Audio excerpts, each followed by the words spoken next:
Muy buenas tardes y bienvenidos a una nueva actividad del Salón del Cómic de Tenerife. Esta tarde tenemos a Joaquín García con nosotros, un representante de autores de aquí de España. Están en la agencia Rendezvous en Barcelona. Pero antes de comenzar con esta charla, les quiero recordar que Santa Cruz Cómic vuelve este año gracias al patrocinio de la Sociedad del Desarrollo Cultural del Ayuntamiento de Santa Cruz de Tenerife y del Cabildo de Tenerife. Asimismo, contamos también con el apoyo del Gobierno de Canarias a través del Instituto Canario del Desarrollo Cultural. Sin más, les voy a dejar con un vídeo promocional de nuestros patrocinadores y continuamos con la charla ahora mismo.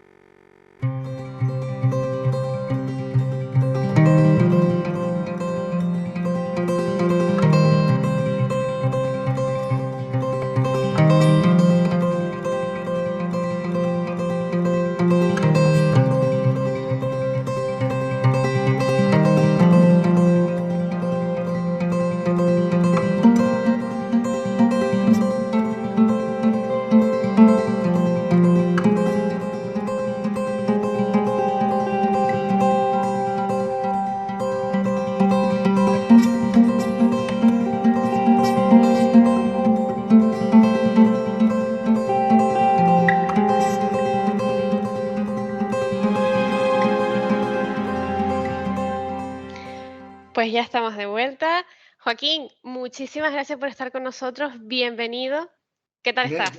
Muy bien, muchísimas gracias. Aquí pasando el día. Pues muy bien.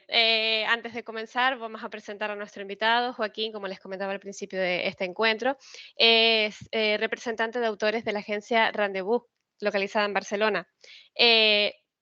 Llevan, si no me equivoco, son 11 años operando, representando autores españoles y posicionándolos en el mercado editorial, sobre todo en el extranjero, en Estados Unidos, y tienen también algunos trabajos en Australia. Tienen contacto con Marvel, DC, Dark Horse, Glenant, editoriales evidentemente también europeas, y en su plantilla de artistas tienen a nombres como Álvaro Sarraseca, Andrés Genolet, tienen a Atilio Rojo, tienen a Alberto Foche y muchísimos otros más que los pueden consultar en su página web. Joaquín, cuéntanos un poquito de dónde surge esta iniciativa de ser representante de autores. Bien, hace bastantes años yo quise ser, ahora hablo de 30 años, quise ser dibujante, no me funcionó. Quise ser entintador, no me funcionó. Quise ser colorista, no funcionó tampoco. No quise ser escritor, tampoco funcionó. Quise ser editor, no funcionó. Y finalmente resultó que lo que mejor se me daba era vender.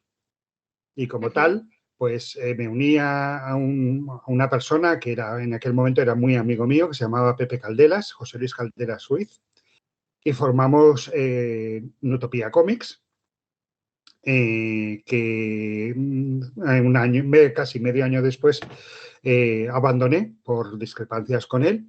Y bueno, pues ahora somos competencia en esto. Monté mi propia empresa de representación. Esta empresa de representación ha tenido varios nombres. Siempre se ha mantenido el nombre de Rendezvous. Y bueno, pues empecé mi andadura con una socia que se llama Patricia y Patricia tuvo un hijo y tuvo que abandonar, entonces me quedé solo representando autores de cómic. Entonces, a esta solitud decidí pues ayudar a otras personas a ser representantes y ahora somos 6 dentro de una comunidad que se llama Sequential Alliance. Entonces, dentro de Sequential Alliance tenemos un pensamiento de representación diferente al que se suele dar en los diferentes mercados de representación, ya que nuestros clientes, nuestros jefes son los dibujantes y no los editores, que suele pasar en las otras empresas de representación. Ese, entre muchos otros códigos. Están en mi página web por si quiere alguien leerlo. Entonces, empiezo a trabajar de representante porque se me da bien. En realidad me encanta viajar. Disfruto mucho con el trabajo. y en realidad es un trabajo de ensueño. Antes había estado trabajando de teleoperador, compaginando todos mis trabajos de arte con en los trabajos como trabajo de representante de teleoperador. Trabajé para Telefónica. Soy el típica persona que te llamaba a las 4 de la tarde diciendo, ¿quiere usted un servicio de Movistar? Déjeme en paz, que quiero dormir, que quiero la Vale, siesta. Pues vale, entonces ese era yo. digamos que en el ámbito entonces de ventas ya llevas tiempo, ¿eh? Llevas Sí, bagaje. desde los 15 años. Empecé con mi familia en el círculo de lectores, hazte una idea. Yo tengo 49 ahora, o sea que llevo Vale, en vale. ventas demasiado tiempo. La que en realidad no quería verlo y al final, pues cuando se me hizo patente, empecé como representante. Y nada, me dedico a esto, estoy súper feliz de ello y hace 2 años empecé como parte de la sectorial, como parte de la representación, o sea, el representativo de los agentes. Y ahora que hemos formado esta agrupación que te he dicho se llama Sequential Alliance, eso formamos parte de la sectorial. Entonces Sí. estoy en ese punto de estar en las tres cabezas.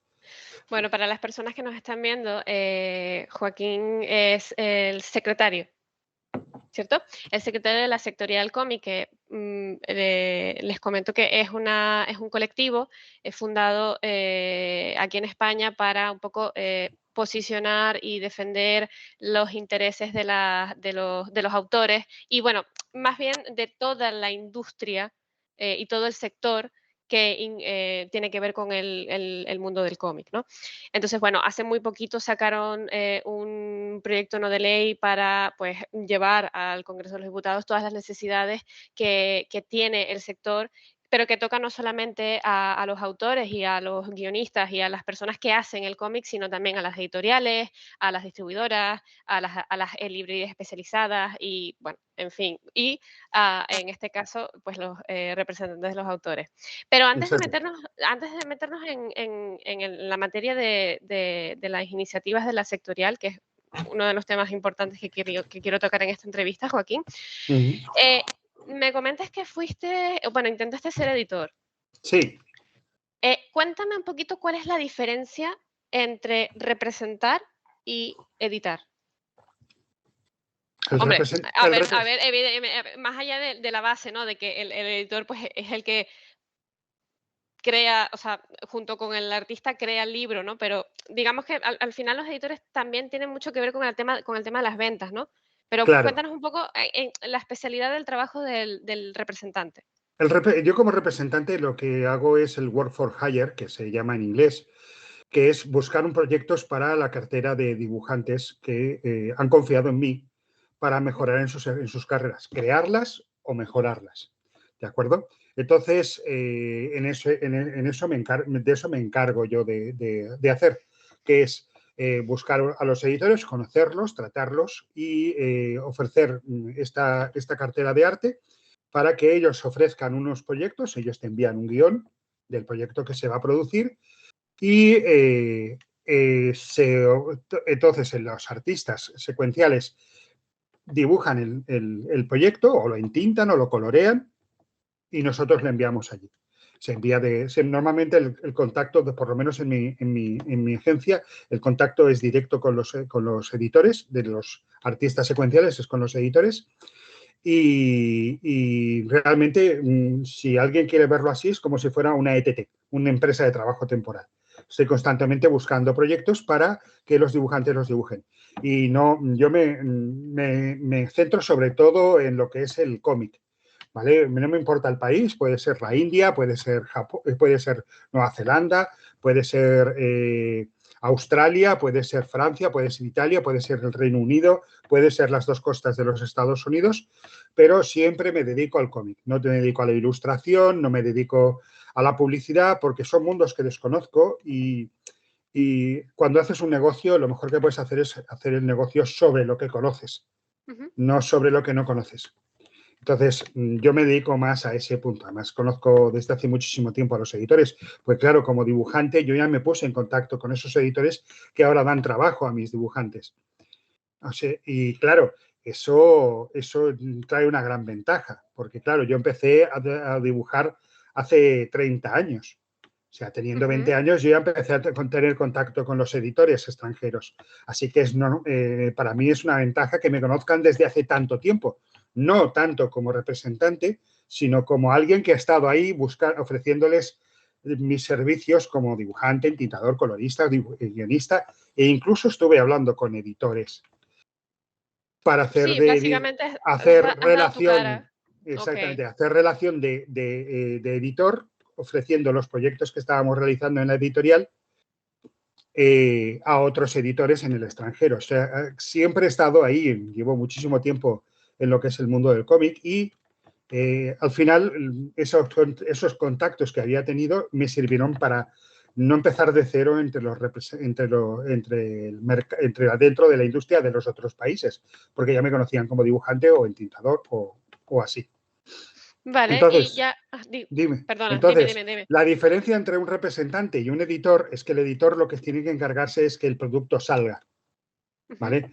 A él les llega un proyecto y él tiene que encargarse de que ese proyecto se haga, se lleve a las tiendas. O sea, desde que se crea la idea hasta que se llega a las tiendas. Eso es lo que hace un editor. Yo, en realidad, lo que hago es ser parte de la cadena, facilitar esa parte que los artistas secuenciales deben tener de relación profesional con los editores.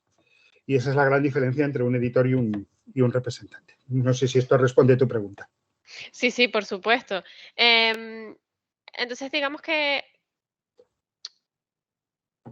por simple curiosidad, si una de las personas que nos está viendo a lo mejor tiene alguna inquietud, quiere entrar en el mercado y no sé, a lo mejor tiene esas ganas de querer contactar con o sea, con esta modalidad de entrar en la industria del cómic, ¿cómo es el procedimiento? O sea, el dibujante se tiene que poner en contacto con el representante y después de ahí el representante es el que pone en contacto con todas las editoriales y le da las facilidades. Correcto, exactamente. Hay dos formas de hacerlo. Es una cuestión más pasiva o una cuestión más activa. Ujú. En una cuestión más pasiva, el dibujante se pone en contacto conmigo y entonces empezamos una relación profesional o no, a través de mail, a través de teléfono, a través de contacto personal, si están en en mi misma ciudad. En realidad, dentro de esta cuestión más pasiva, he tenido muchos dibujantes que no están viviendo en España, que viven en los digo, en Sudamérica. Por ejemplo, yo estoy trabajando con mexicanos, con uruguayos, con argentinos, o sea, aparte de la gran masa que es de aquí de España. Pero incluso tengo un autor norteamericano y otro autor que es indio. O sea, no me priva el hecho de que sea de un país hispanohablante, sino que tienen que tener unas capacidades. Y luego hay una cuestión más activa de que yo, pues en los festivales o en las escuelas de cómic, yo me voy a observar, hacer revisión de carpetas. Entonces, a todo el mundo que lo desea puede escribirme enviándome un mail y le envío un guión de prueba para que lo haga. Porque la mejor forma para entrar como dibujante work for hire en cualquier mercado, da igual que sea el estadounidense y el francés, porque son los que más trabajo tienen, es enseñando su arte. Y es mejor hacerlas sobre guiones que ya están publicados que inventarse la historia. Incluso en los Estados Unidos, en las dos grandes editoriales, si tú envías unas muestras que no están sobre un guión publicado, no te abren el mail ni te responden.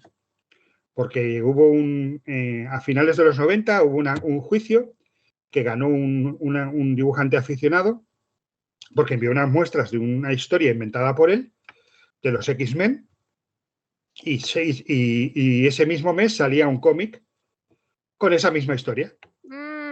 Vale. Entonces el aficionado, al no recibir respuesta de DC, de Marvel, le puso una denuncia a Marvel porque le habían plagiado la idea de las muestras. Y la ganó. Y entonces, desde entonces, nadie Claro, quiere muestras con el guión de alguien. claro. O sea, Vale, y quieren sus esto muestras. me lleva a una siguiente pregunta. Entonces, una persona que quiera que sea autor completo, es decir, que tenga su guión y su ilustración propia, ¿no recomiendas eso de entrada? No, O sea, si tú quieres presentar un proyecto, debes enviar un proyecto, ¿vale? Pero no se lo envías a Marvel, porque Marvel no te van a coger, y menos con sus personajes. O sea, No, no, desde luego. tú no llegas a Marvel con un guión, mira, quiero hacer Spider-Man, y te van a decir muchas gracias, ha estado muy bien, ya puede marcharse usted, porque no queremos ni ver su guión. Tú tienes que hacer un trabajo en editoriales pequeñas, hacer tu nombre entre las editoriales pequeñas y ofreciendo tus proyectos. Y si Marvel está interesado en ti, se pondrá en contacto contigo y te dejará jugar, entre comillas, con sus juguetes. Pero normalmente ir a las grandes a ofrecer un proyecto es perder el tiempo. Porque además es que no te van a contestar, ni que van a negar que hayan recibido ese guión. Sin más. Porque claro, o sea, después de pagarle dinero a una persona que estaba empezando porque había enviado un guión que era suyo, pues ya decidieron que no tenían ningún interés de volver a tener ningún tipo de contacto. En realidad, cuando un editor estás en un salón y enseñas un proyecto, te echa de allí, amablemente te pide que te marches. Delicado asunto. Claro. Vale. Eso me imagino que en el mercado europeo es distinto. En el mercado europeo es más fácil de que puedas acceder a un trabajo a través de un proyecto tuyo, pero siempre será más fácil que tú hayas publicado ya en ese mercado que, que, que si no has publicado nada. A ver, en Francia la cosa va mucho más por álbumes, no con personajes. Los personajes, sí, hay personajes míticos en el mercado francés, pero ya son dueños los creativos que los hicieron. Estamos hablando de quién ha hecho después de Tintín, después de Hergé. Nadie. ¿Por qué? Y que no se atrevan. Y que no se atrevan. Entonces, ¿cuál es la situación?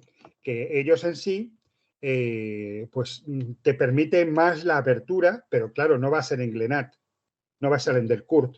Pues podrás ir a una editorial pequeña y empezar por allí y picar piedra, e ir sacando tus álbumes y tus proyectos y puedes acercarte a una editorial con un proyecto que a lo mejor les gusta y entras. Pero sobre todo el problema que tiene una persona que va con un proyecto a Francia es que nosotros no somos franceses. Y eso no les gusta.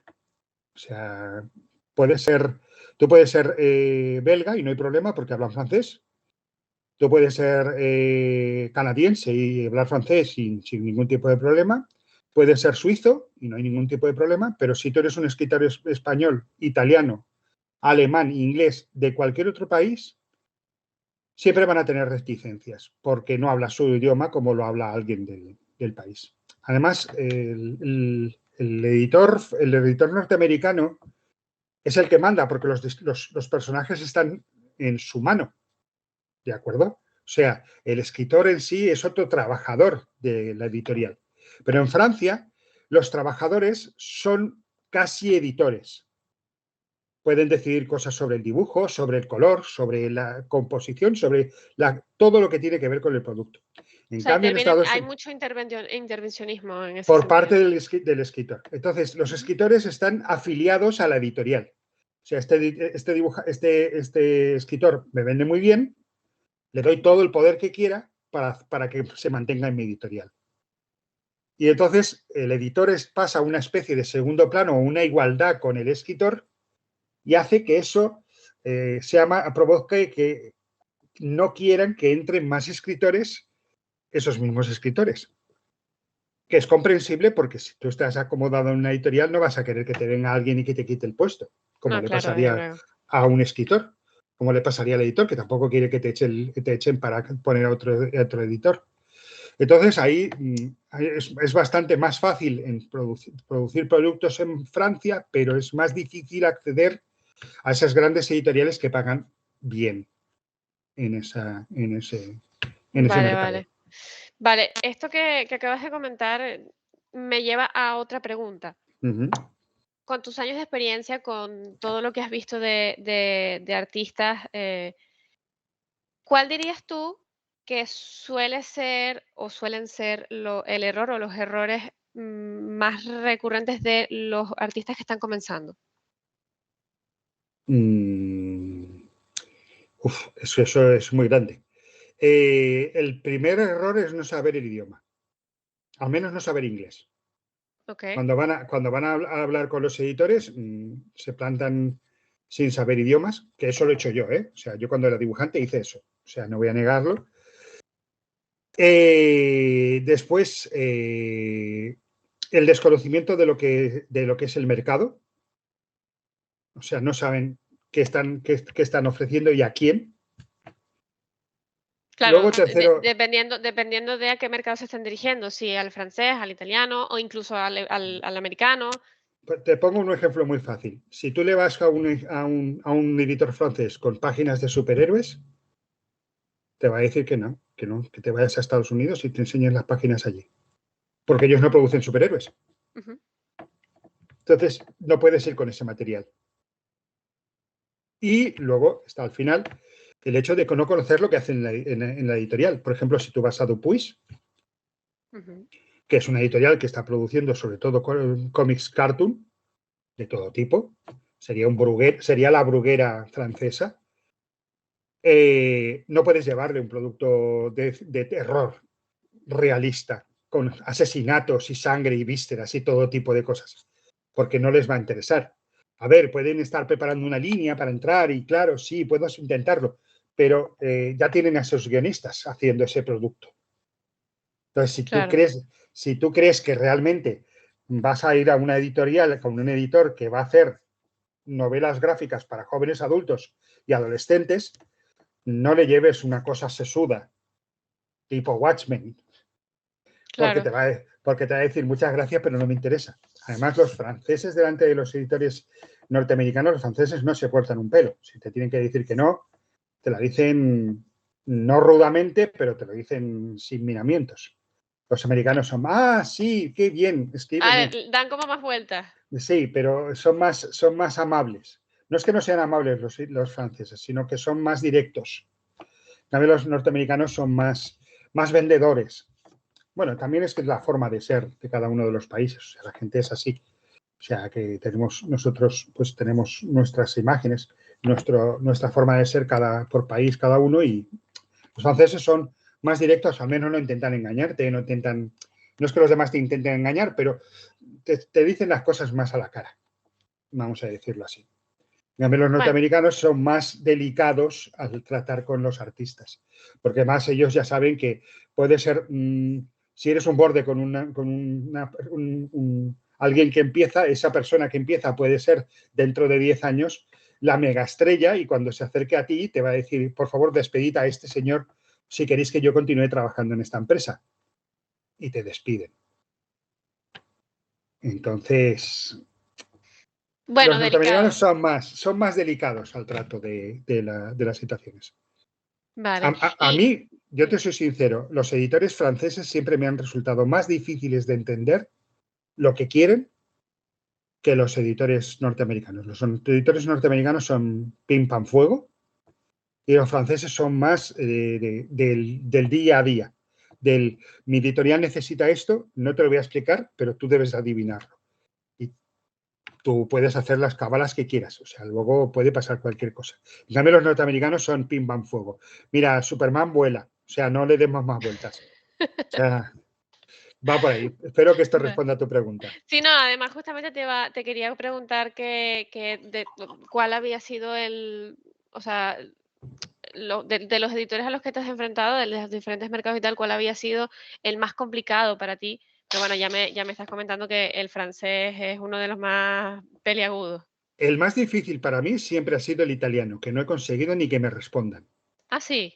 Sí, o sea, no soy lo que buscan en ese mercado. De ninguna forma. O sea, además lo he hablado con dibujantes de esos mercados y me lo han dicho. Es que tú no encajas. No son tus dibujantes, tú no encajas. ¿Y Entonces, por algún motivo en específico? es el propio mercado en sí. Ujú, En Italia existe una gran editorial que es Bonelli, ujú. Luego está Panini, que produce los cómics de Marvel, y ahora también está produciendo los de DC, y además está produciendo los de Disney. Y luego hay editoriales muy pequeñas, Diabolic, hay 5 o Sí, 6 editoriales editoriales, independientes. Ujú. editoriales muy chiquititas. Entonces, el Bonelli, que es la editorial realmente donde se podía encontrar trabajo y no pagan nada mal, es una editorial que a los extranjeros los busca cuando ya tienen nombre. O sea, te cogerán tienen cómics de Eduardo Barreto, por ejemplo, de autores que llevan 30, 40 años haciendo y te hacen hacer un text, ¿vale? Pero a gente que empieza, gente que para generar una carrera, a esa gente no le interesa. ¿Por qué? Porque hay tantos italianos que están generando su propia carrera que no necesitan extranjeros. Eso sí, si viene Mike Dato Jr., que es un dios en Estados Unidos, y dice, oye, yo quiero hacer una historia de Tex, porque yo desde pequeñito leía las historias de Tex y quiero hacerme de una historia de Tex. Le van a abrir las puertas, van a poner la alfombra roja, van a Sí, abrir sí, sí. el Como el champán, aperitivo y el tal. Sí, sí, aperitivo, el sí. champán y pasa. Pero claro, mis autores no están en ese punto aún. No son mega estrellas. O sea, no he conseguido que sus carreras lleguen hasta ese punto. Ahora sí, alguno ya está despuntando dentro de ese punto, que en Estados Unidos están llegando, pero eso de llevar 30 años en producción de cómics en los Estados Unidos con éxito, hay muy pocos realmente y están contados. Entonces, eso a Bonelli pues les interesa. Los demás, pues ya te digo, el mercado italiano absorbe más, o sea, tiene más autores de los que puede la propia empresa absorber. Por eso hay autores italianos en Marvel, en DC, en todas las editoriales, Glenat, en Soleil, en todas las editoriales, porque el mercado italiano produce más autores de gran calidad de los que la propia industria de Italia puede absorber. Entonces yo quedo como Claro. no encajo porque no hay esa Bueno, no, situación. como tú mismo has comentado, a lo mejor no es el momento todavía. Exactamente. Vale, Ya, vale, vale. ya llegará el momento. Y otra cuestión, con el tema de las editoriales, de los requerimientos específicos de cada mercado también, ¿te has tropezado alguna vez con una situación en la que algún autor ha llegado a ti mm, o sea, con las ganas de publicar en una editorial en específico y su trabajo no va o en un mercado en específico y su trabajo no va para allí y tú has tenido un poco que gestionar eso y ver cómo cambias la perspectiva? Mira, eso es muy fácil. Todos los dibujantes que han leído cómics de superhéroes cuando eran pequeños quieren hacer Spider-Man, la Patrulla X o los Vengadores. Además, quieren hacer los cómics que leyeron. O sea, ellos no quieren hacer el Spider-Man actual, quieren hacer las historias que leyeron en su momento. Entonces, muchos de esos autores te vienen diciendo, oye, es que yo quiero llegar a Marvel, yo quiero dibujar Superman, yo quiero llegar a hacer no sé qué. Entonces, ese es el momento en el cual yo le explico, ¿vale? Te llevaré allí, pero vamos a tener, esto es una escalera que sube una montaña. Entonces, allá arriba está Superman, está Spider-Man, están los Vengadores y vamos a subirla juntos. Entonces, vamos a pasar por puntos donde vamos a subir escaleras y vamos a ir juntos. Y esas escaleras no se llaman Marvel, no se llaman Dark Horse, no se llaman. Hay que empezar por editoriales más pequeñas, Genescope, y poco a poco ir subiendo. Yo te voy a hacer que si fueras tú solo, tendrás que subir todas las escaleras y yo te voy a meter en ascensores. ¿Por qué? Porque a mí ya me conocen y saben la calidad de mis artistas. Entonces, si yo cojo y les digo, este señor puede llegar, sube un ascensor, pero no para llegar directamente a la cumbre, sino a lo mejor hacemos 2 tramos y tienes que trabajar. Entonces, sí, siempre hay una esto, pero normalmente la gente, los autores saben que llegar a ese punto no es tan fácil. O sea, no es llegar y besar el santo. O sea, es un trabajo de picar piedra y pelear por tu sueño y ser constante y estar aprendiendo constantemente y relacionándote con personas, aparte de con tu representante, y luchar y luchar y luchar y luchar por lo que tú quieres. Pero que lo saben, normalmente lo saben, aunque tienen muy claro que quieren hacer eso. O sea, es como el que quiere hacer un proyecto en Francia. Oye, es que yo quiero llevar mis cómics. Sí, pues primero vas a tener que hacer las historias de los demás y cuando vean que tienen seguro unas ventas contigo, pues posiblemente te ofrezcan hacer tu historia. Que la primera te dirán que no, la segunda te dirán que no, la tercera te dirán que no, la cuarta te dirán que no, pero a lo mejor la quinta o la sexta ya te dicen, mira, esto ya me parece interesante. Y entonces empiezas. Pero claro, eso no es fácil. Claro, el no, y sobre todo el primer no nunca es fácil. No, claro, o sea, eso es una parte de mi trabajo es de acompañamiento. Justo te iba a preguntar, bueno, a comentar sobre ese primer no, ¿no? Porque a estas alturas tú ya partes de la base que, bueno, el no siempre está, pero Ujú. eh, eh, ¿cómo es el gestionar, sobre todo con autores más jóvenes y tal, el tema del primer rechazo? No, en realidad el no es el primero de los rechazos, o sea, esto da igual la edad que tengas, el no siempre es perjudicial para todos, o sea, Ujú. se lo llevan muy mal. Pero la cuestión concreta es hablarles y darles información, sobre todo a la gente que empieza, explicarles qué es lo que está pasando, tener toda la información posible de tanto el mercado como cómo se crea una carrera, qué anécdotas pueden ayudar a esas personas a entender la situación que se encuentra y por qué no debe abandonar, si realmente es lo que quiere. O sea, el primer no, nos hemos tenido toda la vida desde que somos pequeños. Madres diciendo que no a todo. Quiero golosinas, no. Quiero el coche, no. Quiero el no sé qué, no. O sea, eso ya está ahí. El problema es cuando te llega y te dicen no un editor y tú dices, ¿pero por qué? Entonces ahí estás tú para decir, pues mira, tienes que mejorar esto, tienes que mejorar aquello, lee esto, léete aquello, piensa en esto, piensa que estos autores al principio tuvieron estos problemas, háblalo con ellos, ponte en contacto con ellos y diles cómo lo superaron ellos. Eh, Hay un trabajo de psicología Ujú. que hay detrás de esa situación y un trabajo de atención al cliente. Claro, no puedes abandonarlos. O sea, al fin y al cabo son mis jefes. Si no les explico cómo funcionan las cosas, me van a despedir. Claro. Entonces, hay un trabajo de atención al cliente, mira, este te ha dicho que no, pero tienes que entender que este señor ha tenido esta carrera, ha pasado por tal sitio, ha pasado por cual sitio, esto está diciendo esto no por esta razón, por aquella razón. Y bueno, la gente ya sobreentiende que cuando empieza a trabajar, pues no te van a decir que sí inmediatamente. ¿Vale? O sea, ya son conscientes de que si estás empezando y acabas de salir del grado superior de cómic, no te van a decir las editoriales, sí, por favor, quiero que me dibujes un cómic, porque no, ellos mismos ya son conscientes de ellos. Pero si hay alguien que lo necesita, yo doy 1000 explicaciones de todo lo que sea necesario, de dibujo, porque claro, al haber sido dibujante, entintador, colorista, escritor y editor, sé todas las cuestiones que pueden llevar a esas partes a encontrarse con problemas. Así que no me cuesta nada dar esa información y que la gente, pues al menos entienda por qué le han dado un no. A ver, mal te vas a ver siempre.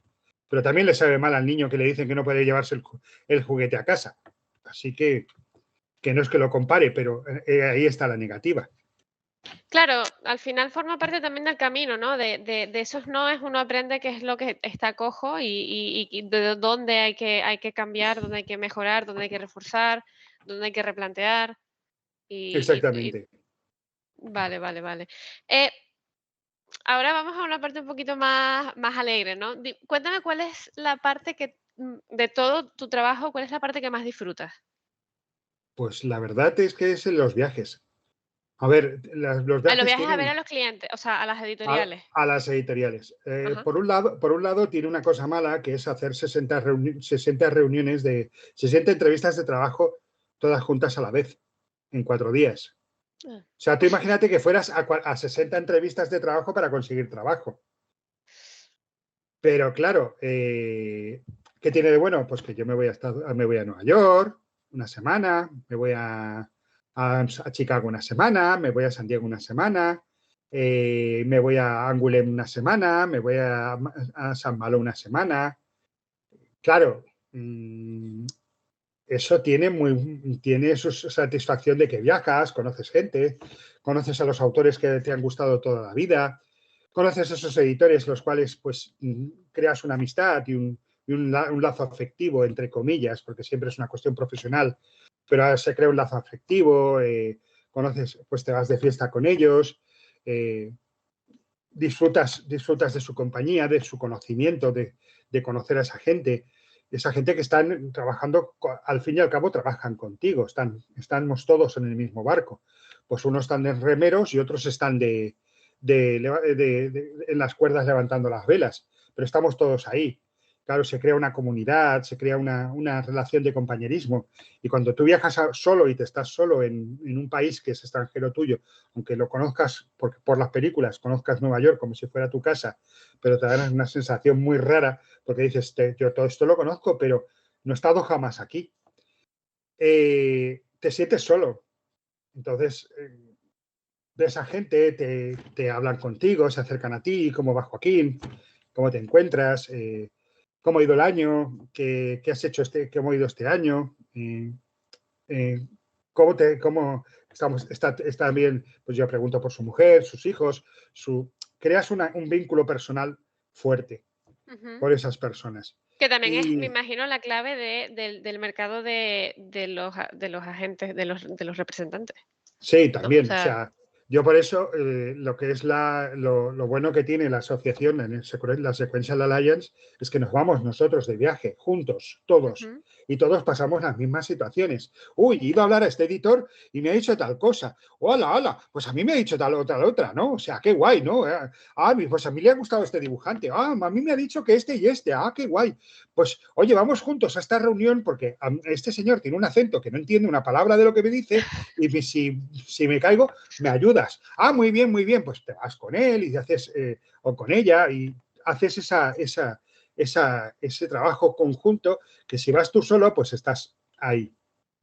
Claro, al Muy bien. final también esa es la idea, ¿no? De crear estas asociaciones de como, Sí, claro, no lo quiero, o sea, como gremios, digamos, ¿no? Que al final es un poco la idea, pues que al final se apoyan todos entre ustedes y forman ese equipo, al final, que es que son un equipo.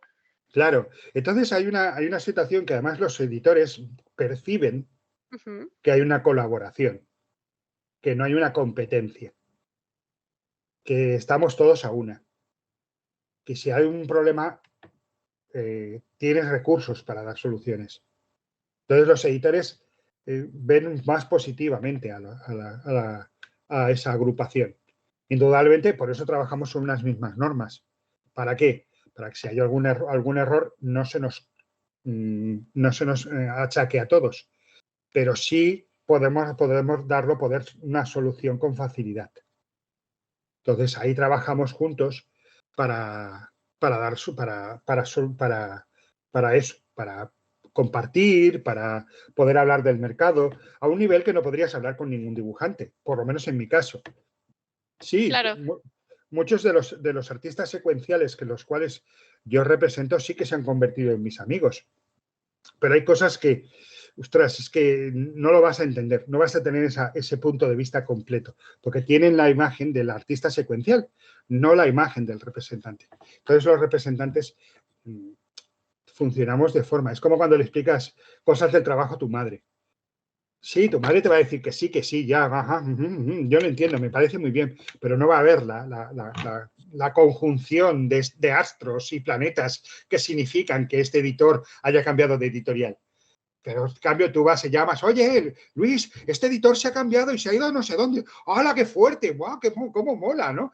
¿Sabes? O sea, ay, pues me lo apunto, vamos. Creo que esto puede relacionarse con aquello y aquello. Claro, eso, dependiendo claro, con al qué final personas, no la el tienes. networking lo tienen ahí bastante bien implementado. Y justo Exactamente. te pregunto, ustedes como asociación me imagino que tendrán sus reuniones, sus mítines para intercambiar información o lo que sea. O sea, el trabajo Ujú. colaborativo es común entre ustedes, incluso Sí, si son digámoslo así, empresas independientes. Sí, sí, los somos independientes, pero todos funcionamos bajo las mismas reglas que son las mías Ujú, y por eso tenemos un trabajo colaborativo. O sea, como todos funcionamos igual, podemos intercambiarnos. O sea, no. Yo, por ejemplo, estoy representando a un dibujante que, digo, a un colorista que el editor no quería tratar con el representante, pero sí que quería tratar conmigo. Así que tomé la decisión de representarlo en ese proyecto, ujú. aunque yo no vaya a tener ningún tipo de relación monetaria con el artista. Y cuando hay un problema de, oye, Joaquín, ¿qué hacemos para mejorar esta situación? O, oye, Luis, ¿tú qué crees? Dame tu opinión sobre cómo debo hacer que suba a este artista. Pues nos lo ponemos en común, nos hablamos, nos decimos.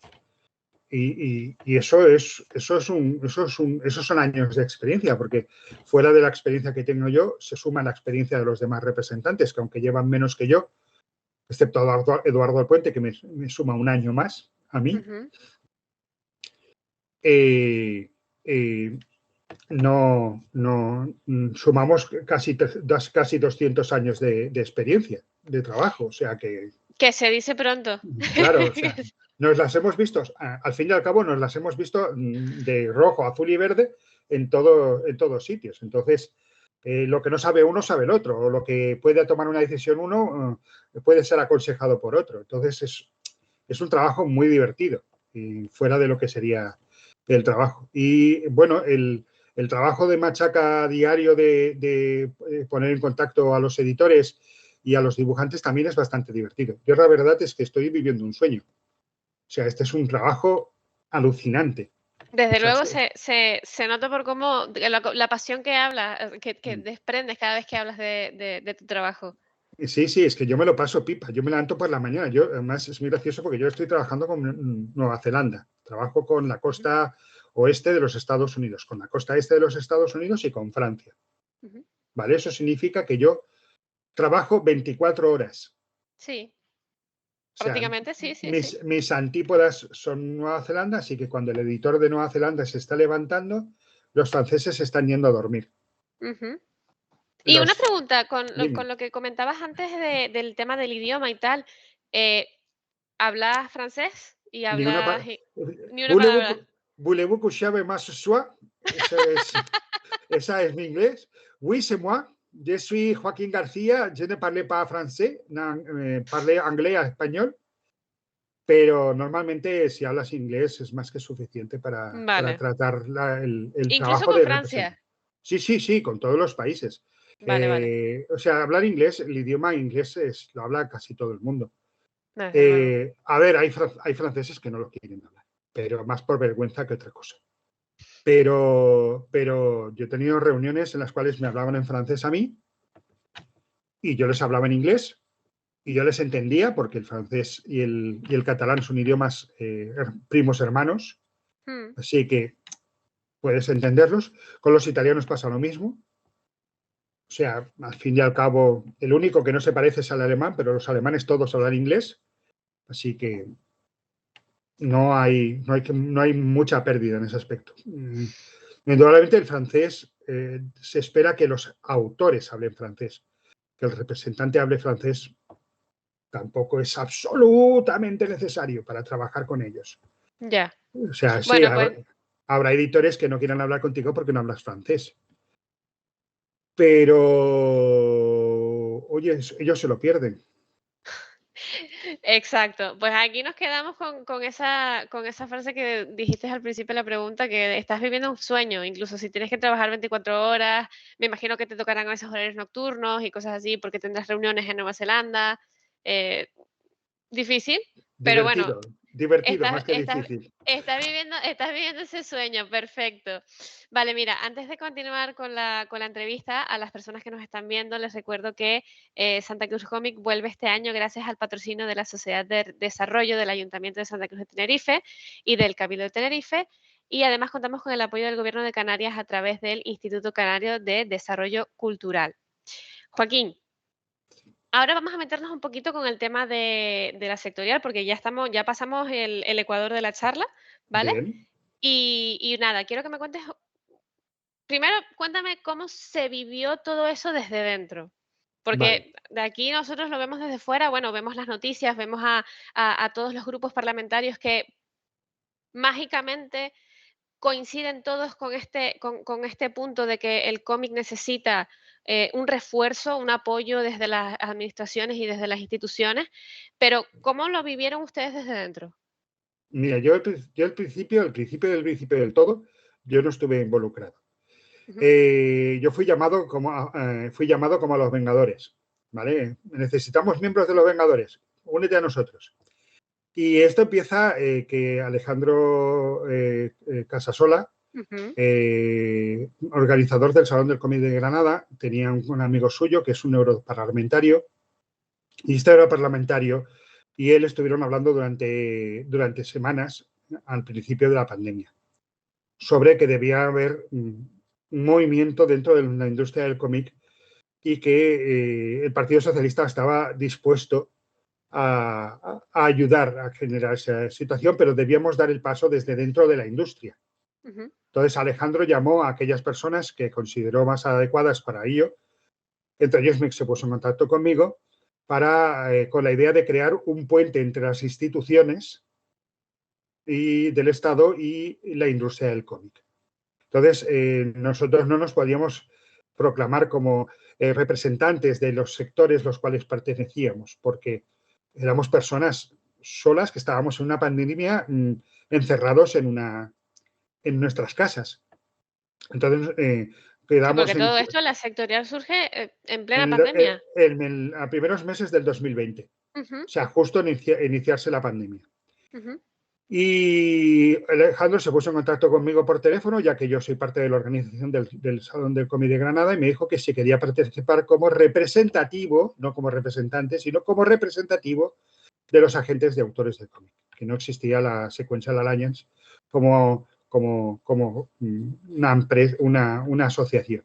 ujú. Y yo le digo que sí, que yo me apunto a un bombardeo, o como me gusta a mí decir ahora, cuenta con mi hacha. Y nada, se juntaron 14 personas, cada uno representativo de una parte de la industria, o lo que consideramos una parte de la industria, porque claro, de los autores se presentó alguien de la ACE, se presentaron de los autores que trabajan para los Estados Unidos, otra parte para los autores que trabajan en Francia. De las tiendas vino una persona, de las editoriales grandes vino otra persona, de las editoriales pequeñas vino otra, una asociación que se acababa de crear. Y tuvimos las primeras reuniones, unas 3 reuniones, antes de hablar con el Partido Socialista. Hablamos con el Partido Socialista. La reunión pues, fue bien, indudablemente, porque ya habían partido de ellos venir a hablar con nosotros, sobre todo porque estaban hablando con los sectores que se estaban viendo afectados por el COVID, Ujú. pero no encontraban con quién hablar del mundo del cómic. Entonces el Partido Socialista se reunió con nosotros bueno, nos proponen que les digamos qué queremos para pues, ayudar a esta situación en la industria del cómic. Que en principio los puntos que más o menos les dijimos es lo que sería la PNL, la proposición no de ley. Ujú, Vale, entonces terminamos de hablar con los socialistas, pareció que iba muy bien y dijimos, pues vamos a probar con más grupos que están representados en el Congreso. Nos pusimos en contacto con el partido, con Podemos, con Unidas Podemos. También ujú. fue una conversación muy agradable. Ya habíamos hablado con los dos partidos del gobierno y entonces dijimos, pues nada, seguimos adelante. Seguimos con el PP, también una excelente conversación. Hablamos con Ciudadanos.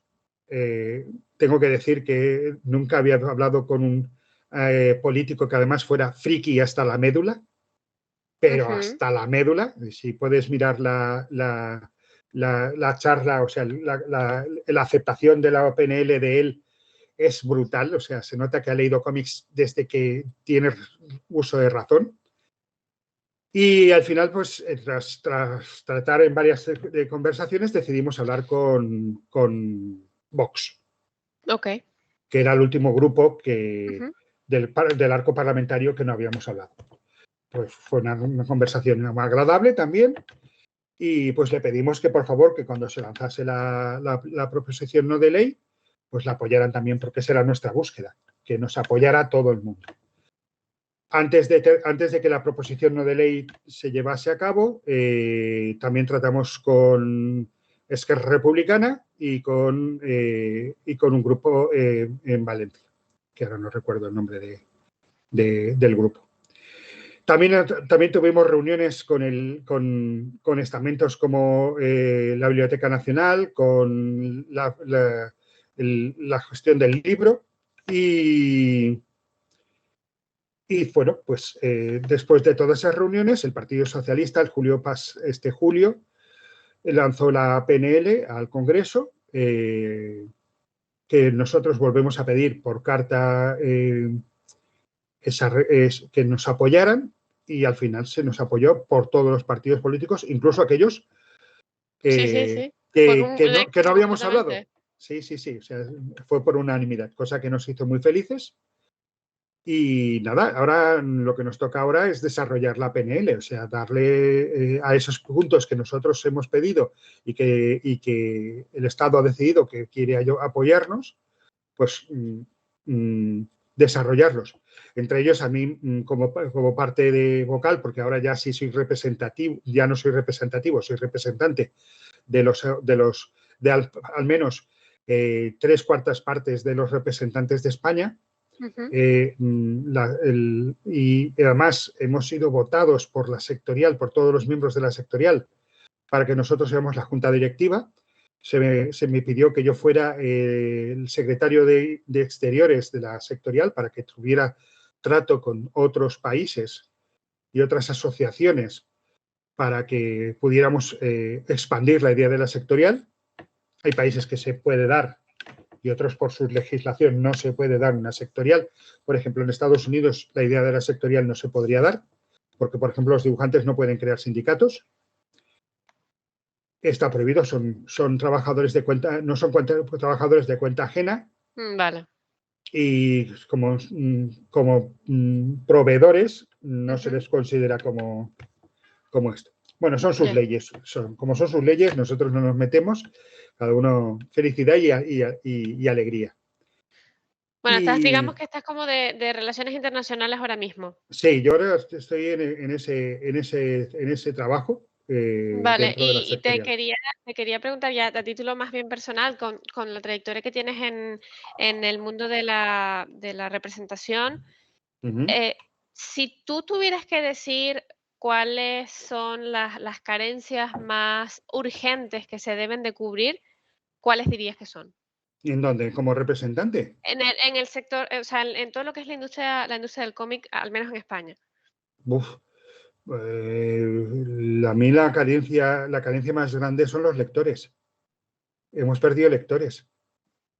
Si hay Fíjate, lectores. en este evento hemos tenido un montón de opiniones diversas al respecto, porque tuvimos, por ejemplo, tuvimos a Oscar Valiente esta semana y nos comenta que normal, al contrario, se ha visto un interés por la lectura bastante curioso. Algunos dibujantes también nos han comentado pues que durante la pandemia, evidentemente, como que la gente acudió obviamente a la lectura y al cómic y a la novela gráfica específicamente. Y también hemos tenido otras facetas que nos dicen, pues mira, lectores, como por ejemplo tú, desarrollanos Ujú. un poquito. Bueno, en realidad es la cuestión de cuánta gente lee cómics. A ver, una editorial puede ver multiplicada por 2, por 3 o por 6 su producción y sus ventas. Pero al fin y al cabo, la población que lee cómics Ujú. sigue siendo una cantidad reducidísima, casi anecdótica en países como España, comparada, por ejemplo, con Francia. ¿De acuerdo? Entonces, España necesita, por lo menos desde mi punto de vista, la industria española necesita no recuperar los lectores que ya había, sino formar parte de aquello que los lectores, que al fin y al cabo nosotros trabajamos para ellos y nos tenemos que arrodillar delante de ellos, porque al fin y al cabo son los que nos mantienen en el sitio, a las tiendas de cómics, a las distribuidoras, a los dibujantes, todo pasa por el lector. Entonces, tenemos que hacer un esfuerzo enorme para que no es que vendamos 3 veces más de lo que vendíamos antes, sino a absorber una cantidad de población mayor que quiera comprar nuestros productos.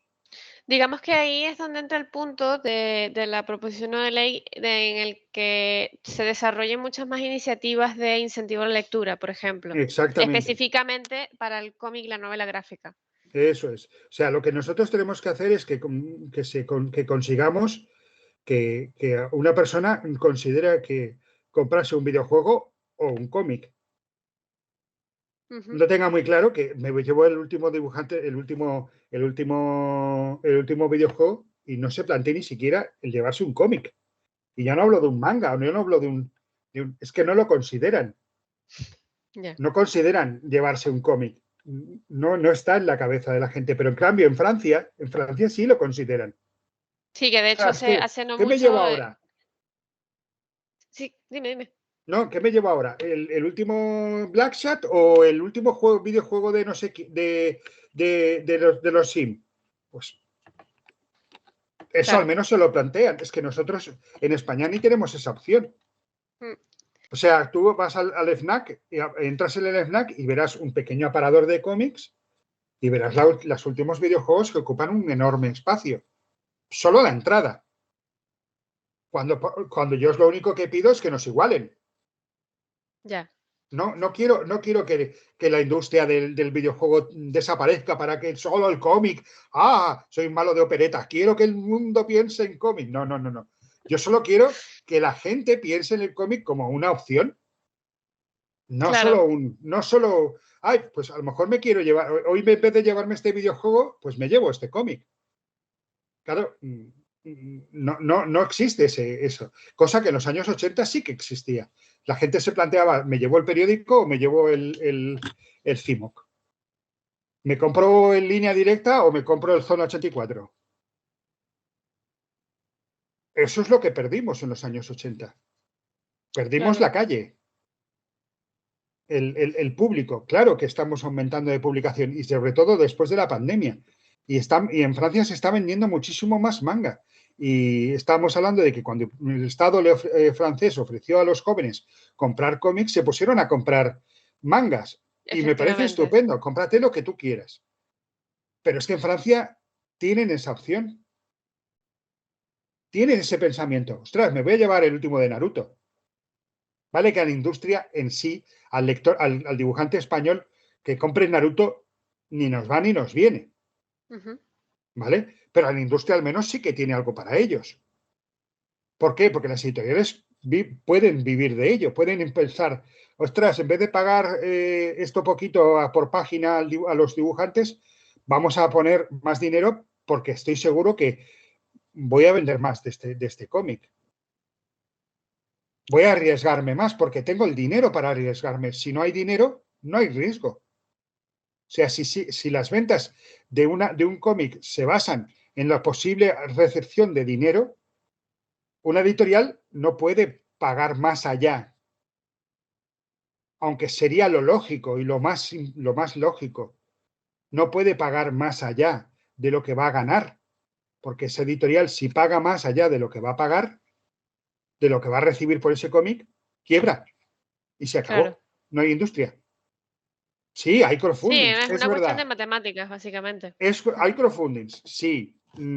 Al fin y al cabo, los editores, pues, no producen solo cómic al año, como lo hacen los autores. Sí. ¿Tienen empleados? Sí. ¿Y de dónde sacar el dinero? De publicar 30 cómics, no de publicar uno. Estoy de acuerdo. Pero tenemos que recuperar las calles. Tenemos que estar ahí. Pero le pasa lo mismo a los periódicos. Los periódicos han perdido la calle. Desde luego. Los periódicos Desde de luego que papel sí. han perdido la calle. Ya no te planteas comprarte un periódico. ¿Por qué? Porque te conectas al móvil y tienes ahí de la cuerda que quieras. Bueno, es Periódicos de todo tipo. lo que llaman, sí, lo que se comenta como la gran crisis de la prensa de papel ahora mismo. Pues eso es lo que tenemos que recuperar nosotros. Nosotros no necesitamos noticias. Nosotros escribimos historias, Ujú, publicamos historias. Publicamos historias que son necesarias. Necesarias para el crecimiento personal de la gente. Y de una forma muy visual. Si la tenemos toda para ganar. claro. Y Pero el mucho más ahora problema, con este paradigma que hay que la imagen, pues, gana mucho. claro, entonces, ¿qué pasa? Que hemos perdido el lector. Hemos perdido no al lector, hemos perdido que la gente, la mayoría de la gente considere en comprarse un cómic. No para regalar, que eso está muy bien. Te sacas un tomo de 40 euros y se lo compras entre todos tus amigos, ponéis 2 euros y tus 10 amigos han comprado un cómic de 40 euros. ¿Vale? Y se lo regalas a tu amiguita y tu amiguita la pone en el cajón y no se lo vuelve a leer. No, Ya. tenemos que volver a hacer que la gente piense en nosotros como una opción. No obligarlo, sino ser una opción. Pues justamente con esto que comentas, vamos a pasar a la cajita de comentarios que ya estamos ya hemos llegado prácticamente al final, pero bueno, vamos a pasar a la parte de los comentarios. Y Vale. aquí hay una persona que nos está viendo, Felipe Arambarri, que justamente comenta, el problema es de dónde sale el dinero para inyectar en la industria también.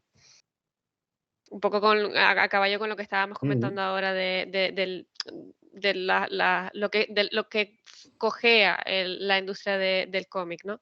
Uh -huh. Aquí tenemos a Bruce González que nos dice una pregunta, ¿quién gana? Ah, no, perdona, este es un comentario que tiene que ver con otra cosilla. Rubén Justo Reyes dice, ¿se pueden adquirir los cómics de Twilight Zone vía online? ¿Qué tal ha ido esos cómics en España? A mí me encantan, desde los años 80 cuando salió la serie. Muchísimas gracias. No tengo ni idea. No los he No, publicado, no los he visto nunca publicados. O sea, sin más. Mira que he pasado por tiendas de cómics, en salones del cómic, editoriales. No he visto jamás un cómic de Twilight Zone. Sí que se hizo un cómic hace bastante tiempo, que lo hizo Guy Villanova, sobre Twilight Zone. Estamos hablando de 6, 7 años, que lo dibujó uno de los artistas, los cuales confían en mí para hacer su carrera, y lo publicó Norma. ujú. Pero no, después de eso creo que no ha habido nada más. Las Bueno, ventas, pues las ventas fueron. eso que nos dices es una reliquia, ¿eh? A lo mejor la Sí, persona que tenga eso yo tiene un sé, tesoro. se sacaron, lo hizo Straczynski, me parece, el guión lo hizo Straczynski, y se sacaron 12 números y Dark Horse no ha vuelto a decir nada sobre ello. Entonces, fuera de eso, o sea, una publicación constante, no sé si es lo que he dicho responde la pregunta, pero yo fuera de eso, yo no recuerdo haber visto nunca un cómic de Twilight Zone, fuera de lo que ya te digo, de la compra de ese proyecto. No sé si ahora se está haciendo cómics de Twilight Zone en Estados Unidos, que yo sepa, no. A lo mejor en Francia o en Alemania sí hay, pero aquí, que yo sepa, no. Bueno, nuestro amigo Rumen tiene que estar pendiente de las subastas en webs de segunda mano y cosas así que a lo mejor puede hacerse con algún número físico, pero online por lo menos hasta ahora no. No me suena. Eh, Aitami Cruz nos comenta, ¿cuál es el trabajo o artista que más te ha costado representar? Ninguno. Más costarme ninguno. Porque O sea, como son. o sea, Pero, costado que pero se ha supuesto es más que eso, difícil. es que eso es lo que quiero que entienda. Como son mis jefes, Ok. a mí no me cuesta nada, porque mandan ellos. Yo no voy detrás de la gente para hacerle obligarle a nada. Las personas son adultas y yo doy un servicio. Yo no me saben, a mí yo me acuesto tranquilo todas las noches, cuando tengo noches para dormir, claro, porque si estoy hablando con los neozelandeses, no, pero yo nunca me ha producido nunca un problema, ningún representado, porque todas las personas son jefes míos. Entonces, no, cada uno tiene su forma, yo le ofrezco un servicio y ya está. No hay, nunca dan problemas. O sea, Bueno, y además que como nos comentabas al principio, que estás viviendo ese sueño laboral, por mm, ahí dicen que haz lo que te gusta y nunca trabajarás. Trabaja lo que te gusta y nunca trabajarás. Básicamente.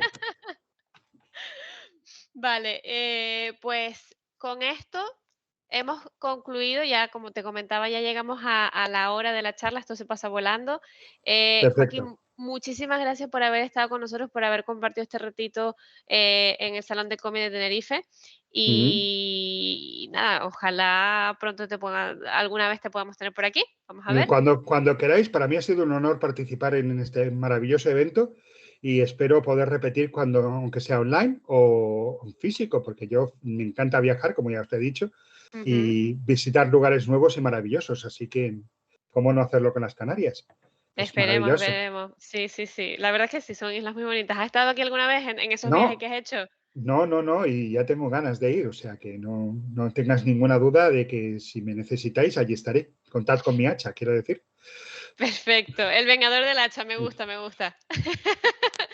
Pues, Joaquín, muchísimas gracias a ti, a las personas que nos están viendo y muchísimas gracias por estar esta tarde con nosotros. Les recordamos que Santa Cruz Comics sigue con sus actividades todo este fin de semana hasta el domingo. Y nada, antes de despedirnos, también les recuerdo que volvemos este año gracias al patrocinio de la Sociedad de Desarrollo del Ayuntamiento de Santa Cruz de Tenerife y del Cabildo de Tenerife, así como del apoyo del Gobierno de Canarias a través del Instituto Canario de Desarrollo Cultural. Muchísimas gracias a todos y los esperamos mañana en más actividades online. Gracias.